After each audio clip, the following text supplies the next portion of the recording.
Morning in a small village field, and a simple basin sits on the straw-covered ground. Around it, a few men gather quietly, sleeves rolled, ready to turn fresh ingredients into a shared meal. Nothing fancy here, just hands, patience, and a tradition that moves at its own rhythm. The work begins with a long, pale coil of offcut resting inside a dark basin. One man crouches low and lifts a section with both hands, raising it slowly so the length stretches out above the bowl. The strand glistens in the daylight, swaying gently while he studies it, feeling along its surface with practiced fingers. He lowers it back into the basin and begins pressing along the tube, guiding everything through with steady pressure. Another pair of hands joins from the side. Together, they lift the strand higher, holding it taut while the man slides his grip down the length, squeezing and smoothing it carefully. The motion repeats again and again, a quiet rhythm of lift, press, and guide. Around them, the ground is scattered with straw and small tools. People stand nearby, watching, chatting softly, waiting for the meal to take shape. The coil returns to the basin, and the man begins turning the pile with both hands, folding the loops over one another. Soon, a mound of chopped green herbs appears in the center. The bright color contrasts with the pale coils. He gathers the offcut around the herbs, folding and mixing gently so the greens spread through the basin.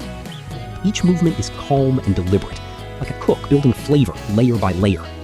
A few moments later, attention shifts to a large split piece of meat resting on the straw. The rib cavity opens like a bowl of its own. Several hands move in at once, placing handfuls of fresh herbs inside. Fingers press the greens between the ribs, spreading them across the inner surface. The herb bed grows thicker as more handfuls arrive.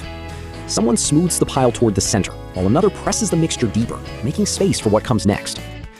Then the long coil appears again, lifted carefully above the cavity. Slowly, it is lowered onto the bed of herbs. The pale spiral settles across the greens, and the group begins adjusting it together. Hands twist the coil slightly, guiding it deeper into the cavity. The herbs are tucked around it, packed tighter between the ribs, until everything sits firmly in place. What began as separate ingredients now forms a single filling, neatly arranged within the meat. Later, the preparation gives way to conversation and tasting. Several men crouch together on the dirt, passing pieces from hand to hand. One man in a black jacket lifts a small bite toward the camera for a quick look, then eats it with a satisfied nod. Nearby, others chew and chat, holding skewers or small portions while the group shares the moment. The mood is relaxed, almost quiet, as if this meal is less about presentation and more about gathering close. Food here is not hurried. It is prepared together, tasted together, and remembered in the same place where it was made. In places like this, a meal is more than flavor on a plate. It is a circle of hands, time, and trust built right on the ground where people gather.